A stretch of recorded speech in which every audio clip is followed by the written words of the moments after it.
So from some girls have actually like come to me and opened up to me about um, horrible experiences they've passed through, and which was rape. I wish I could tell the stories, but I didn't ask for permission to tell the stories. But out of what I noticed, which literally irritated me, was out of the 8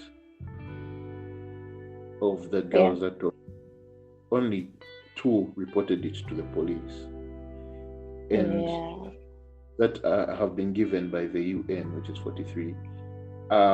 Those are not estimations; those are actually the number of reported cases. Meaning, if we consider cases that are not reported, obviously those numbers are insane. That percentage can even rise up to be like 70%, and I wouldn't be surprised that actually happens. That is true. Yeah, and even when we look at the rural areas, obviously data is not collected well. So it's not. Mm-hmm.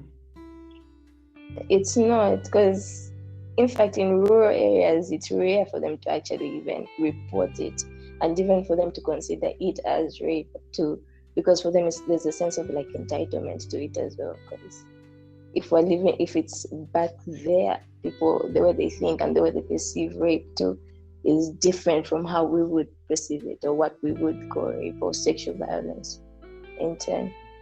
Okay, and why do you think they perceive it in such a way? What do you think, in your from your own understanding? Why would you think people would perceive it in such a way?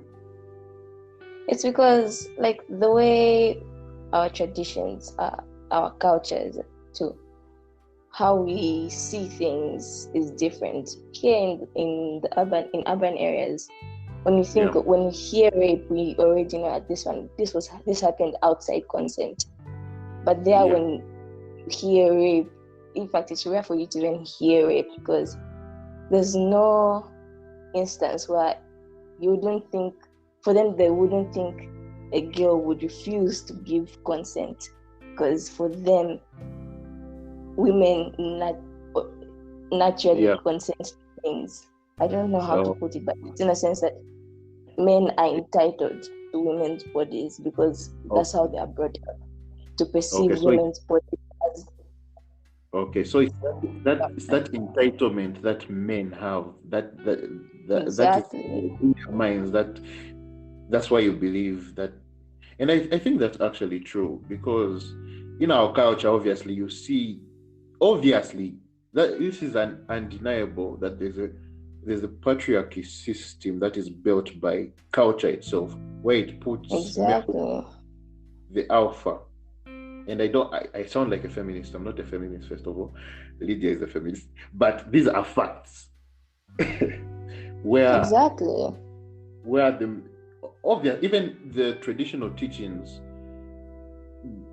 they teach the girl how to be submissive to the male. Which that is true. Because you even see it, Chilangamuni laws and all those other things, kitchen parties and what.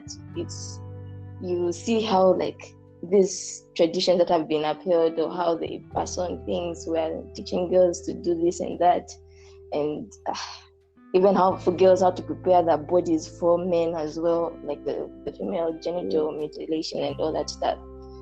Exactly. It's like from a young age you're taught that your body is not your own. You're just keeping it till the owner comes to take it.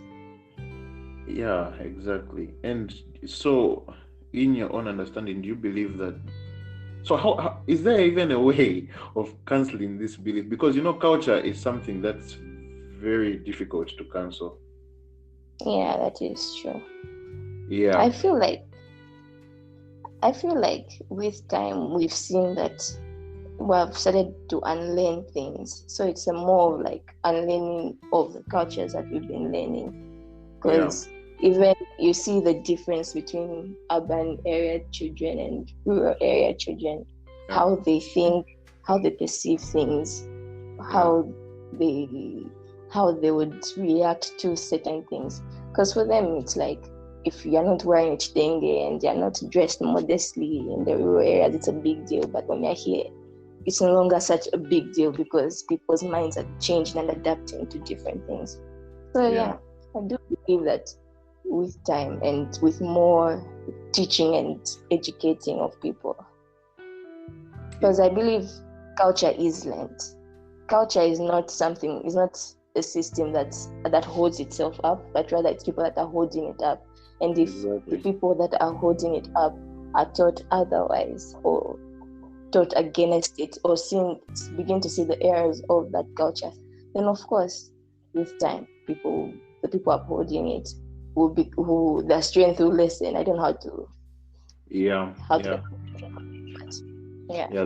that's true. And I feel I feel it mostly has to do with education. It also does boil down to education, where at least if people are educated about, especially like in school, I feel that it's important, like from grade 3 to grade, I don't know exactly the grade, but I don't know if it should be like part of a subject where they talk about these things, because these things are hidden from children, and it's better if you start teaching these things to children while they're still young, so that they can have these values in their minds where they tell them this is wrong, and it should be, it is wrong and why it's wrong and how it affects the person who is involved in it. That's true. Yeah, because I feel if these things are at least put in the minds of the child as they go and continuously being taught about it, I feel like that will actually help with that's there. And you see that it's not only the children, because who's going to be teaching the children?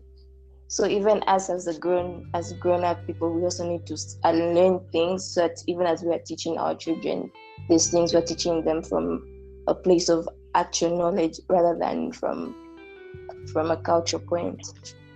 Yeah, exactly. Because as it stands now, how we see the world, how we perceive it is still quite primitive. Lack of better terms, it's still quite primitive. So even we first have to unlearn before we start offloading things onto children. Exactly. And so now, and also before we go further, because children don't only learn from first-hand information, but also how we act or react to things. Because you see, you can tell a child, don't judge people that are dressed a certain way, like that. But then the way you react to it, they too are seeing that and they're learning from that as well.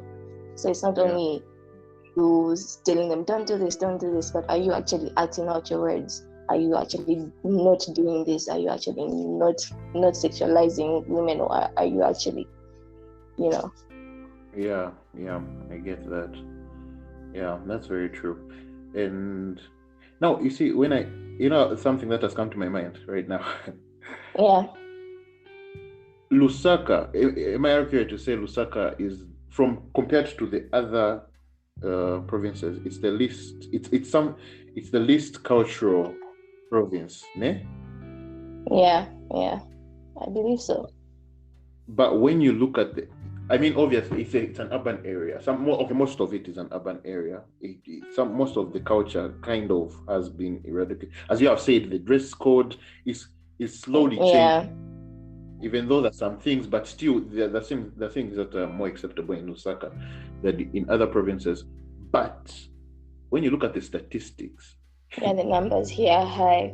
Yeah, Lusaka has the most rape cases out of all provinces, and it goes from if you look at the weird thing, Lusaka to Copperbelt to Livingstone. These are urban areas, so maybe it has to do with the population, and that's why I'm saying the recording also, because it's easier to record here.